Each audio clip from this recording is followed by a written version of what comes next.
you so much. Welcome to this press conference.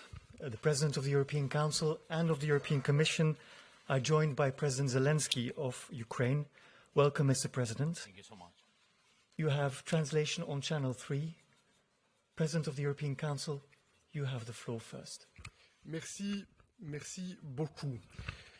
Monsieur le Président Vladimir Zelensky, Madame la Présidente de la Commission, c'est une réunion du Conseil européen tout à fait exceptionnelle qui s'est tenue ce matin.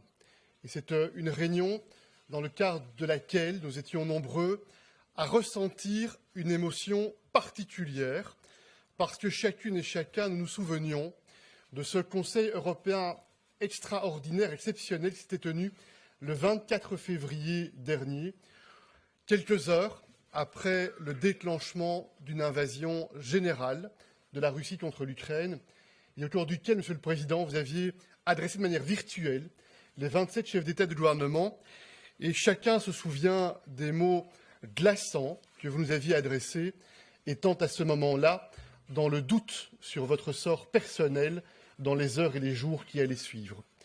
Cette réunion, le 24 février dernier, a marqué probablement un tournant dans l'histoire de l'Europe parce qu'il y a eu immédiatement cette compréhension de la part des Européens, de la part des 27 leaders européens également, de ce que nous faisions face à un nouveau chapitre dans l'histoire de la sécurité sur le plan européen. Et ça nous a amené très rapidement à comprendre que l'unité était un atout plus que jamais indispensable. Ça nous a amené à comprendre que l'on devait faire preuve d'une fermeté totale pour soutenir le peuple ukrainien qui, à travers vous, a fait le choix de se lever, de se tenir droit, de résister, Monsieur le Président, pour votre avenir, celui de votre peuple, celui de votre pays, celui de vos enfants, mais résister aussi pour se tenir droit et ferme, pour porter ces valeurs qui sont au cœur du projet de l'Union européenne depuis sa naissance, la liberté, la démocratie, la dignité de chaque être humain. Et aujourd'hui, je ne vais pas, dans cette conférence de presse, répéter le détail des mesures d'ores et déjà prises. Je voudrais concentrer mon point sur 3 éléments qui doivent, je pense, nous mobiliser entièrement dans les prochains jours et les prochaines semaines. Et puis, je dirai quelques mots de conclusion après ces 3 premiers points. Nous mesurons bien que les prochaines semaines et les prochains mois seront probablement décisifs. Et parce que ces prochaines semaines seront décisives, c'est le moment de ne pas trembler. C'est le moment d'être lucide et c'est le moment de déployer un soutien maximal. Et je vois 3 terrains pour ce soutien maximal. D'abord, un soutien maximal sur le plan militaire. Nous avons eu l'occasion d'en parler à de nombreuses reprises dans les dernières semaines, y compris à Kiev, avec la présidente von der Leyen et vous-même. Et vous avez eu l'occasion encore au Conseil européen de dire les choses avec netteté à l'adresse des leaders européens. Et vous aurez encore l'occasion dans les heures qui viennent, dans des contacts plus informels, d'être précis, d'être opérationnels. Il y a des besoins militaires pour vous soutenir, pour aider à protéger, à défendre l'intégrité de l'Ukraine, des munitions, de l'artillerie, des missiles, des véhicules, des systèmes de défense. C'est de cela très concrètement qu'il s'agit maintenant. C'est cela dont il s'agit maintenant. Premier élément. Deuxième élément. Vous êtes ici aussi porteur d'un message qui porte sur cette initiative, la Peace Formula, la formule pour la paix. Et je voudrais aussi solennellement dire l'implication des leaders européens pour être à côté de vous et pour porter vers la communauté internationale cette ambition de respecter le droit international, de respecter la Charte des Nations Unies, de respecter la souveraineté de l'Ukraine. Et nous n'allons ménager aucun effort, jour après jour, pour mener aussi cette bataille politique, diplomatique dans toutes les enceintes internationales. Et nous soutenons votre objectif de mettre sur pied un sommet pour la paix. Nous savons à quel point c'est essentiel de ne pas trembler, de ne pas hésiter, de ne pas être intimidé, mais au contraire de se tenir, nous aussi, droit, inspirés par l'exemple courageux du peuple ukrainien. Et puis un 3e élément que je souhaite indiquer aujourd'hui. Nous avons eu l'occasion, c'est vrai, d'en parler également à Kiev il y a quelques jours. Vous avez fait le choix, qui est le choix du peuple ukrainien. Un choix libre et souverain qui, en réalité, avait été exprimé déjà dans le sang à Maïdan, de vous tourner vers la démocratie, vers la liberté et vers l'Union européenne. Et très rapidement, après le déclenchement de cette invasion, vous avez fait le choix de déclarer votre candidature pour l'Union européenne. Et en quelques mois à peine, très rapidement, les leaders européens, c'était au mois de juin, nous pouvons et nous devons, je crois, en être fiers, ont décidé de donner ce statut de candidat à l'Ukraine pour rejoindre l'Union européenne. Depuis lors, malgré cette situation de guerre que vous affrontez, vous avez courageusement mis en œuvre des réformes. Nous sommes impressionnés par les progrès qui ont été réalisés en quelques mois seulement. Nous savons quel est le chemin pour les semaines qui viennent. Il y aura, après l'été, un rapport de la Commission européenne. Et je le dis ici, c'est ma responsabilité. Et je veillerai à ce que le Conseil n'échappe pas à ses responsabilités avant la fin de l'année sur base du rapport de la Commission européenne pour envisager quelle est la suite que nous devrons donner à ce processus d'intégration au sein de l'Union européenne. Voilà les 3 messages que je voulais vous donner. Soutien militaire, soutien politique sur la scène internationale, soutien politique dans le cadre du processus d'élargissement de l'Union européenne. Et puis enfin, je veux conclure ces quelques mots en vous disant que l'Union européenne, dans l'unité, ne va pas non plus trembler, va rester très déterminée à faire pression sur le Kremlin. Les sanctions, elles sont encore à l'agenda. Le 10e paquet est en cours de discussion et nous veillerons à ce que là aussi on puisse faire preuve de cohérence, faire preuve de fermeté aussi pour veiller à ce que ceux qui commettent des crimes rendent des comptes, y compris pour le crime d'agression. Et c'est le sens des initiatives qui sont prises pour collecter les évidences, pour collecter les preuves, pour préparer la possibilité pour la justice internationale de passer. Il ne peut pas y avoir d'impunité. Et puis nous allons aussi être mobilisés pour faire en sorte que la justice et l'équité aient lieu en lien avec les avoirs gelés.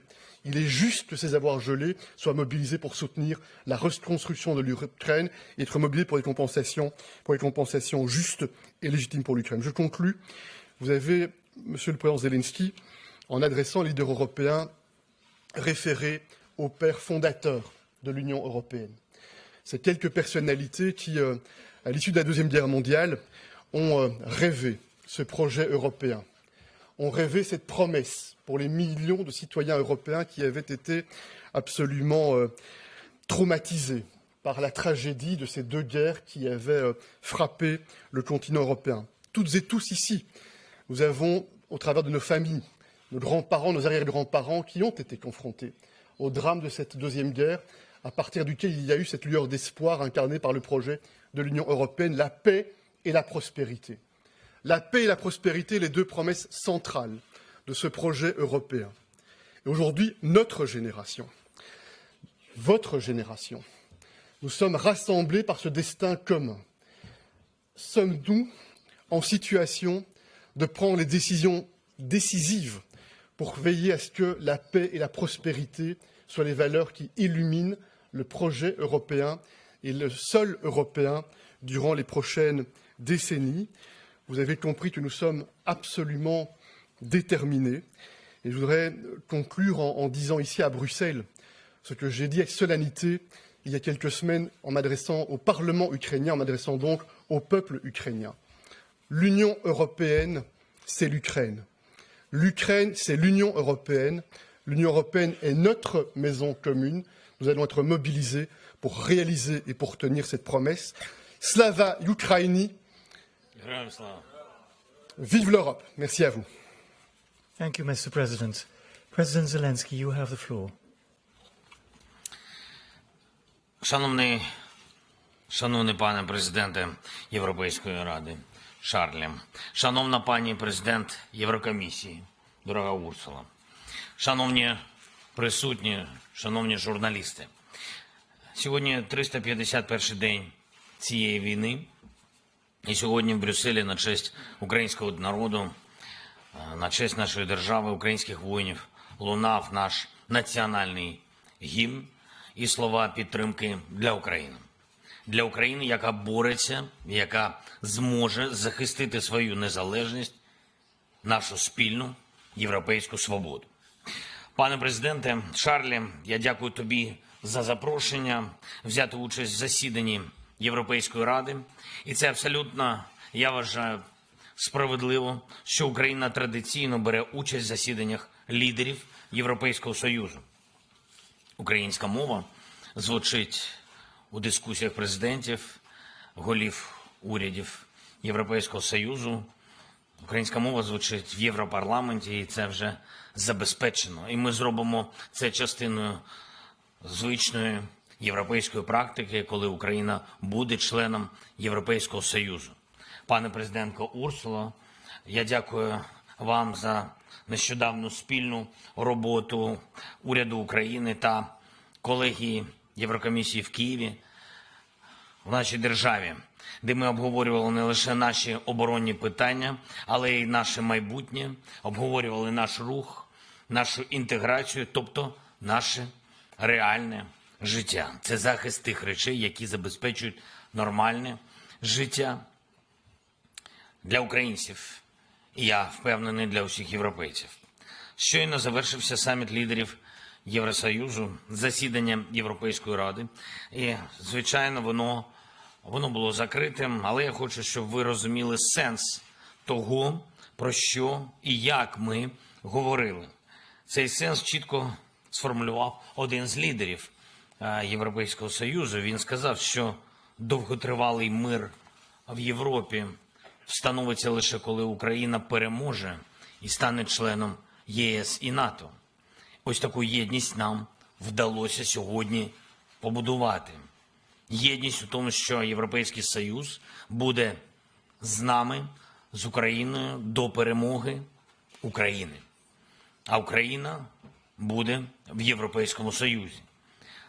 Розмови в Брюсселі, наші розмови сьогодні були цілком конкретними про те, що дає безпеку, про те, що захищає життя, про те, що гарантує стабільність, про те, що повертає справедливість. І все це повністю відповідає як українським, так і європейським інтересам. Простий приклад.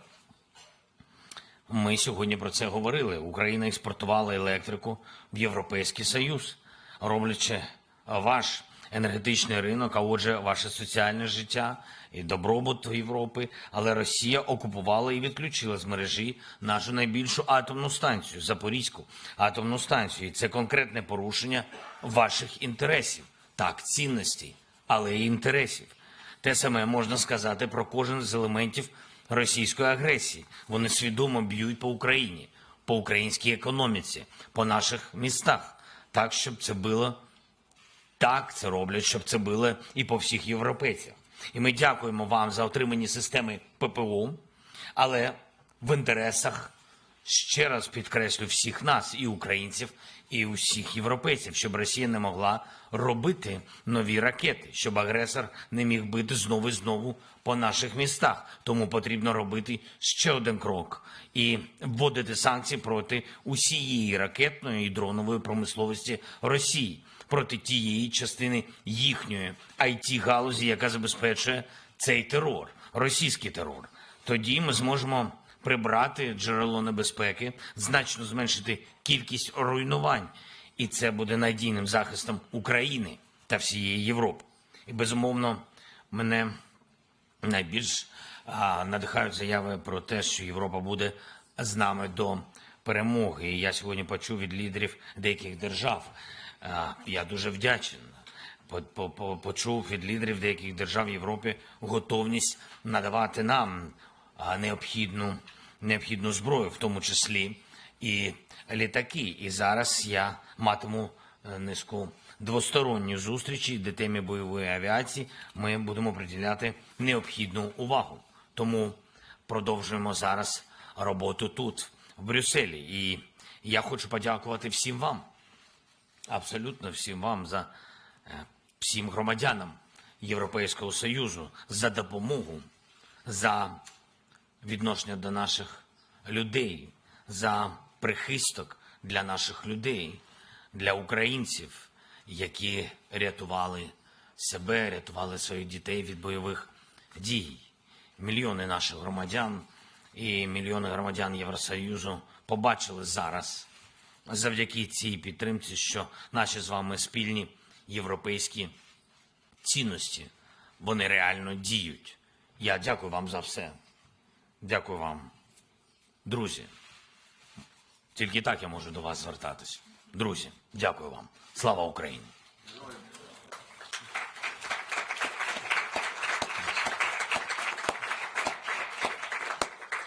Thank you, Mr. President. Madam President, you have the floor. Thank you very much, Mr. President. Dear Volodymyr, thank you. Thank you for coming to the heart of the European Union. Thank you for the strong message we heard from you. Your fight is a fight for independence, for democracy, for a free Europe. And I did not only hear your strong and powerful message in the European Parliament, but also here in the European Council. And I heard your urgency. We all heard the urgency of your call to support Ukraine now. You spoke in a very moving manner about and praising the European way of life. And you added that Ukrainians want to come home to this European way of life. And indeed, today, you see we are one family, we have one vision, and family members help each other. You can count on us. We will continue to provide our full support, now to sustain your people through this atrocious war and for the future. Ukrainians are giving their lives for a free and independent Ukraine. They are fighting for the respect of our common values. And we know that we can never match the sacrifices Ukrainians are making every single day. But we can stand up for you. One figure that puts it into perspective is 67 billion. 67 billion of support we have mobilized in the last 12 months, from budget support to fast recovery, from energy supply to military capabilities, from humanitarian aid to refugee support, and we must do more. This, I think, is also the urgency we took away today as a message from you, and we must do more. We are supporting Ukraine to win this war, and we are making sure that Ukraine wins the peace that will come. It must be a just peace. We fully back your peace formula, dear Volodymyr. The European Union is working with its partners to support Ukraine across the 10 points of your peace formula, from economic security on nuclear safety, food security, energy, among others. And we will work hard to ensure the broadest possible global support for it. A just peace also means accountability. And this brings me to my second point. Russia must pay for the destruction caused and for the blood spilled. In the next days, we will propose the 10th package of sanctions. First, we will impose sanctions on a number of political and military leaders. But also, dear Volodymyr, we listened very carefully to your messages when we visited you last week in Kiev. We will target Putin's propagandists because their lies are poisoning the public space in Russia and abroad. You were insisting on that. We hear you. We will follow up, and we are going after them. Secondly, the package will include additional exports ban worth more than 10 billion euros. This will further starve Russia's military machine and continue to shake the foundation of its economy. And the international community is also working hard to ensure that justice is served. 3 steps are important. The first one is that we collect and store evidence of the crimes being committed. We have already started. The second step is to have prosecutors work together. For that, we are setting up the center in The Hague. And the next step is to set up a tribunal. Here, the discussions are ongoing about the exact structure. But I assure you, Volodymyr, we have the political will to hold the perpetrator accountable, including for the crime of aggression. And there is the political will, so we must find a way. Finally, on our common future, Ukraine's youth is fighting for their sovereign country. Too many are paying the ultimate price. But their dreams live on. Dreams of a new Ukraine, not only free, democratic and European, but also fair and green and prosperous. We are already laying the groundwork. We have built the reconstruction platform, which has gone live now. Our partners start seconding experts to the Secretariat, which we are hosting in Brussels and in Kiev. The response to our call is amazing. Our cities are joining too. 36 European cities from Vilnius to Venice will work with 10 cities in Ukraine like Kharkiv and Kiev. This is the living proof of the enormous support you have all over the European Union. And as you said, every single person counts. You said it very powerfully in the European Parliament. It's us, the politicians, yes, but every single person in the European Union counts to contribute to support Ukraine. Ukraine is advancing on its European path in an impressive manner.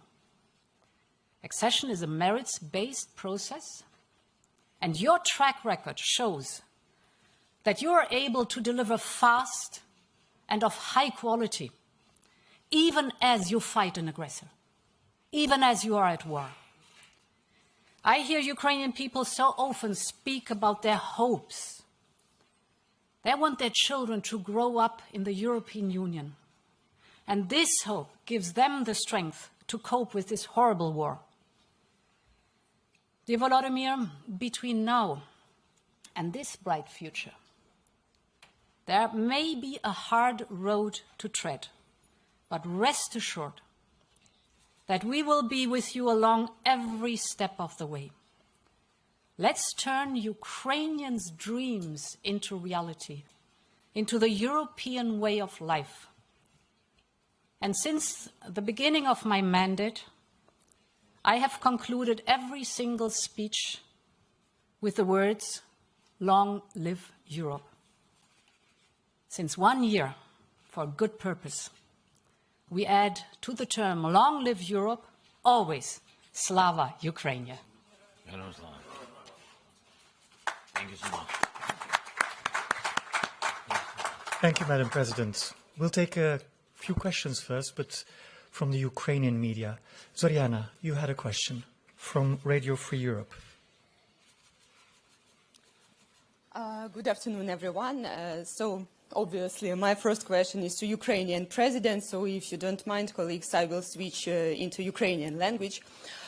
Володимир Олександрович, ми бачили результати вашого візиту до Лондона, до Великої Британії. Після цього британський прем'єр оголосив про те, що запускаються тренування для українських пілотів, щоб той момент, коли Україна отримає потенційно винищувачі, не застав їх, так би мовити, зненацька. Відповідно, це було конкретне рішення, конкретне оголошення, коли ви зустрічалися у Парижі з німецьким канцлером і французьким президентом.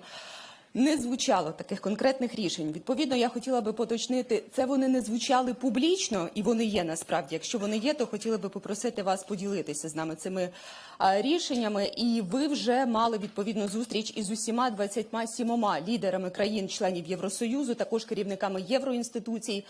І ваш пріоритет поїздки сюди було забезпечити відповідно проривне рішення, тобто щоб Україна отримала далекобійну зброю і винищувачі. Наскільки Україна зараз до цього близько і чи стала ближче, от, власне, після цієї зустрічі? Це моє питання до українського президента. Тепер до President of European Council and President of European Commission, I would like to address you.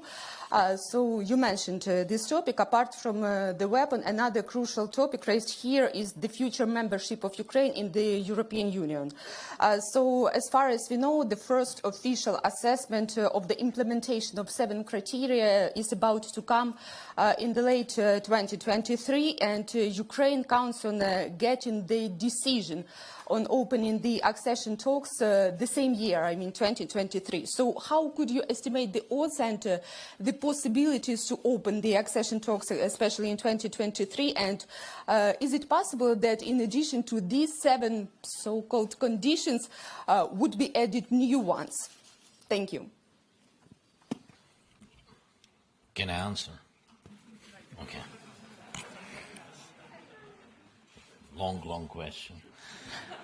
I will answer in Ukrainian if it's possible. Я вважаю, що візит в Лондон був результативний, і ми наблизились саме до рішення щодо далекобійної зброї і до навчання наших пілотів. Це дійсно якийсь шлях до постачання винищувачів, які нам потрібні. Також є деякі речі і домовленості, які залишились за лаштунками, вони є позитивними. І коли це з'явиться в нашій державі, наша держава про це буде знати. Не хочеться повністю готувати Російську Федерацію, яка щоденно погрожує агресією і реваншистськими настроями на полі бою. Що стосується Парижу і зустрічі з президентом і з канцлером, відповідно, держав Франції і Німеччини, у нас була, я вважаю, дуже потужна зустріч, дуже важлива. Я сприймаю її позитивно і, скажімо так, щодо конкретики, багато також не хочу зараз формулювати публічно, скажу так, що ми працювали над посиленням наших спроможностей в напрямку наступальних дій. Ми говоримо про броньовану техніку та говоримо про танки. Я отримав позитив від нашої зустрічі. Що стосується 27 лідерів, окрім всього, ми повинні знати ще і Британія, і Франція, і всі 27 країн, і Європейський Союз, і керівництво, і суспільство Євросоюзу в цілому заслуговують на велику вдячність від нашої держави. І тому одна із причин, чому я тут, треба подякувати за все те, що сказано, за всі ті цифри, які не просто називались зараз, а які конкретно підтримували наших людей, суспільство, наших переселенців, вимушено переміщених осіб, нашу економіку. І в цілому все це підтримка стійкості нашої держави. А стійкість – це армія. Армія – це перемога, і іншого результату ми з вами не бачимо. І слава Богу. Інші зустрічі щодо результатів зустрічі з усіма лідерами, які зустрічі я провів, але попереду у нас ще буде багато двосторонніх зустрічей. Ми сьогодні працюємо. Дякую. Two very quick points. First point, I'm absolutely confident that this meeting is an occasion for many EU leaders to make very clear that they are ready to provide more military support, and we all understand the urgency of this need for more military support, point one. And point two, the EU enlargement process. I'm confident because we observed the recent weeks and months how Ukraine very quickly demonstrated the ability to implement reforms that are extremely important and to make progress. It means that we know what will happen. In the following weeks, Ukraine will continue to implement the reforms that are needed, point one. The Commission will make a report, and the Council will have to decide what are the next steps by the end of the year. The Commission is indeed working very closely with the Ukrainian government on the progress in the candidate status and the 7 steps. And of course, it are these 7 steps and not more, referring to your question, because we have agreed on these ones. It is impressive to see how highly professional, with enormous quality, Ukraine is advancing on doing the necessary reforms and working on these 7 steps. For example, the adoption of the anti-corruption strategy, the resumption of the High Judicial Council, the new media law. All these are steps absolutely in the right direction. More needs to be done, but important is to understand there is no rigid timeline. It is a merits-based process, so it's up to the candidate country how far and how fast they reach the goals that are being set. Indeed, there will be an oral report now in spring, but the big goal is to show the progress and to show a track record in the progress and the reforms to the report, the written report, enlargement report in fall. That's our common goal. The Commission is, of course, supporting Ukraine as much as possible and advising as much as possible in these questions. I think it's very helpful that we have now the Secretariat in Brussels and in Kyiv, because from the very beginning it was clear that when we move forward now in fast recovery and repair, later on in reconstruction, that investments should be coupled with reforms that pave the path towards the European Union. Elisaveta from Ukraine Info. Yes, please. Hello, colleagues, first, but I will switch to Ukraine as well. Шановний Володимир Олександровичу, хотіла вас запитати питання з приводу наших Збройних сил України. На фоні ЗСУ, наших військовослужбовців, роботи волонтерів, тісною співпрацею з Європейським парламентом, з Європейською Радою. На жаль, не вся країна, не все українське суспільство відчувають цей воєнний стан. Парубки призивного віку іноді шукають шляхи, як би ухилитись від служби. Дуже працюють розважальні заклади, не відчуваючи. Є от Бахмут, інші направлення, вони пекельні. Хотіла б у вас запитати, коли вже вся країна і все суспільство разом зі Збройними силами України перейдуть в цей військовий, воєнний, перепрошую, стан?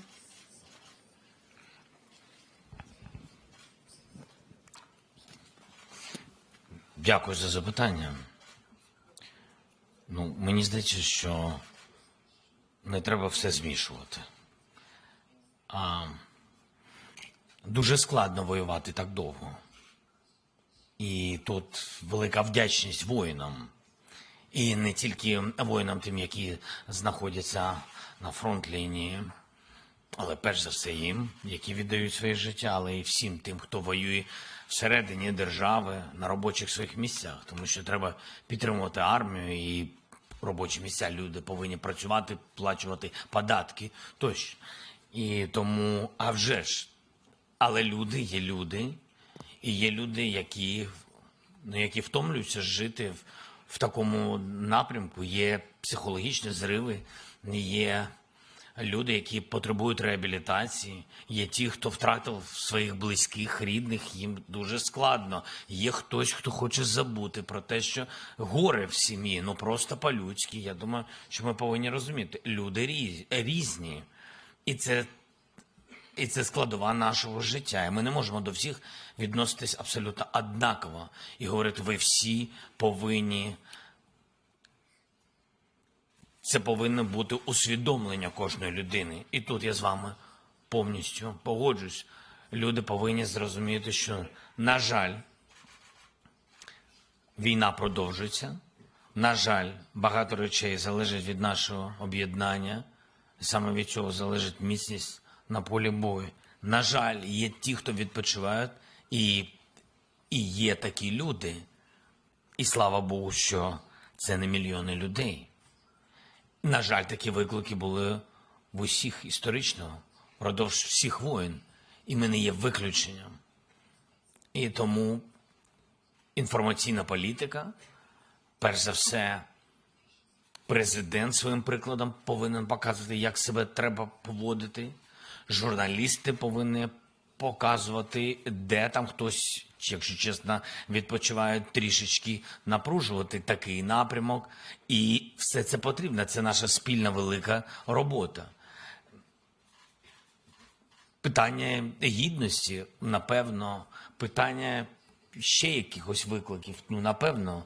Але не забувайте, всі ми люди, і, до речі, всі ці люди змогли зупинити Росію.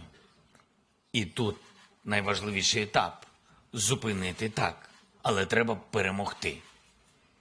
І одними тільки словами, що у нас воєнний стан, на жаль, ми не можемо з вами сконцентрувати увагу всіх. Але ми повинні робити, давати цю інформацію. Стукати в кожній двері. Ми повинні з вами це робити. Я вважаю, що окрім військових, інформаційної політики, окрім чиновників, влада своїми прикладами, я не бачу більше інших кроків. Саме так, бо ми демократична держава, і ми повинні розвиватися, і ми захищаємо. Ми не можемо показувати приклад, як Росія, заганяти когось палками на війну. Ми не така держава, тому що це парадокс. Ми воюємо за цінності європейські, ми хочемо бути членом Європейського Союзу, тому навіть воювати нам потрібно з такими цінностями. Mattia from ANSA, yeah, there in the back.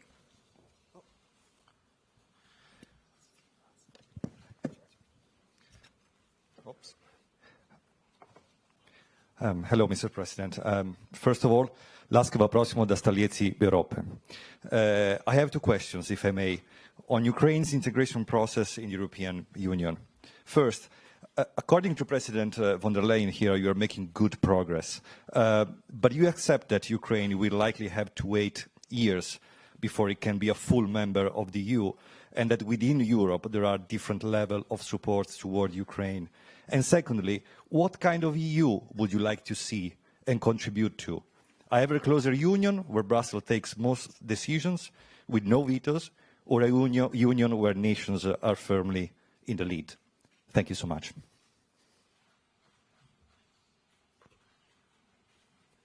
Все це до мене було? All this question was to me. No, really, I'm asking because I had translation, so I didn't hear. Everything is for me. I'm very welcome in Brussels. I see. Якщо ми говоримо про Європейський Союз, I really appreciate for everything that you've done, and Ursula said that I think I heard, maybe I wanted to hear, maybe we want too much, but anyway, so I think I heard that we'll after the recommendation, the result about our recommendations, and we can start opening the dialogue about our future or in EU. Yes, and my question is to everybody. To everybody, yes.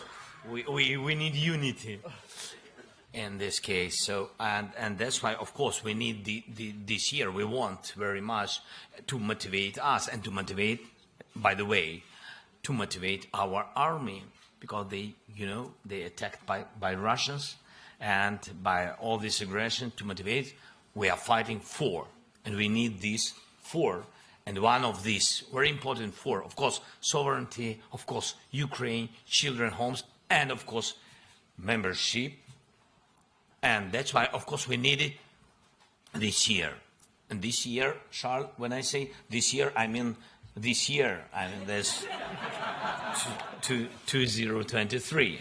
I feel very well the responsibility to get unanimity in the European Council, but we'll do our best. I have one more question because we have to start at some point with the European Council again. Yes, Effie from Euronews. Thank you, President, and welcome to Brussels. So I would like to insist to the practical part of all this meeting. So you mentioned fighter jets, but I would like to ask you, how satisfied are you of the level of delivery of weapons and arms by the EU so far? And what would be your expectations from today's meeting? And I mean, is it just a high symbolism visit, or you expect to get some very concrete promises for fighter jets or other stuff by your EU counterparts? And also for the presidents, do you see a common ground for providing this kind of warplanes to Ukraine being reached anytime soon? And is it still a decision to be taken at an EU level? Thank you.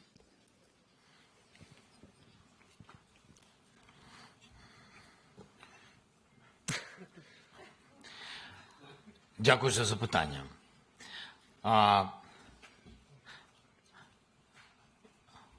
Я не маю права, я просто не маю права повертатись додому без результатів. Це залежить і від партнерів, і від мене особисто. Для мене дуже важливо всі проведені перемовини, щоб вони закінчувалися результатом. І навіть якщо зараз це звучить нахабно, але це не цинізм з мого боку, це прагматизм з мого боку. І повірте, вже ніяких емоцій. Ми їх 24 числа, рік тому ми їх залишили, тому ніяких емоцій. Просто прагматика. Нам, щоб вижити, нам треба ця зброя. І я про це говорю. І нам, щоб вижити, потрібні ці гроші. І я не ховаюсь за словами, коли говорю, що ми захищаємо спільні цінності. Я так вважаю. І я вважаю гідно допомагати Україні правильно, бо ти допомагаєш і собі. І найголовніше зроби так, щоб ти потім це не зрозумів на практиці. Щоб потім до тебе не прийшли, і ти не захищав себе і своїх людей. Тому дай цю допомогу раніше. Ось я до цього відношусь. І тому, дивіться, є важливі, позитивні сигнали щодо відповідної зброї. І є позитивний сигнал, що ми одне одного чуємо. І я хочу, щоб сигнали перетворились в конкретний звук, який не боїться, в конкретний голос, який не боїться, що його почує Російська Федерація. Я вважаю, що країни Європейського Союзу за цей рік, багато з них, хто навіть сумнівався, я вважаю, що вони подорослішали і стали більш потужними, і тому нам потрібен потужний голос, потужна конкретика і підтримка. Un mot très rapidement. Dans les heures qui ont suivi, cette agression généralisée du 23 et du 24 février, dans les heures qui ont suivi, l'Union européenne a pris une décision historique pour l'Union européenne, c'est la délivrance pour la première fois dans l'histoire de l'Union d'armes à l'Ukraine.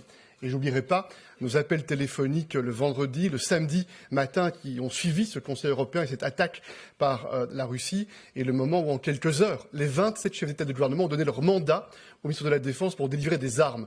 Et nous savons que dans les heures qui ont suivi, les premières armes arrivaient pour soutenir les forces armées ukrainiennes. Et donc, lorsqu'il y a quelque temps, nous avons discuté avec Volodymyr Zelensky, quand je lui ai fait la proposition de venir ici à Bruxelles et rencontrer en personne les dirigeants européens, ce n'était pas simplement pour offrir la possibilité d'une tribune médiatique supplémentaire, c'est bien pour des décisions.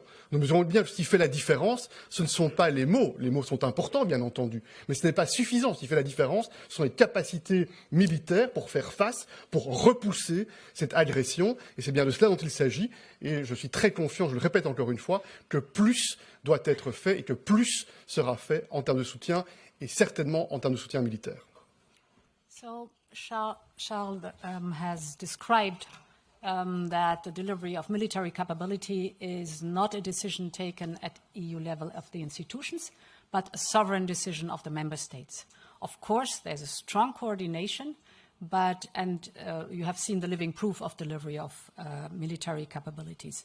But everything else is done and coordinated at the European level. So the 67 billion for the past are a symbol for that.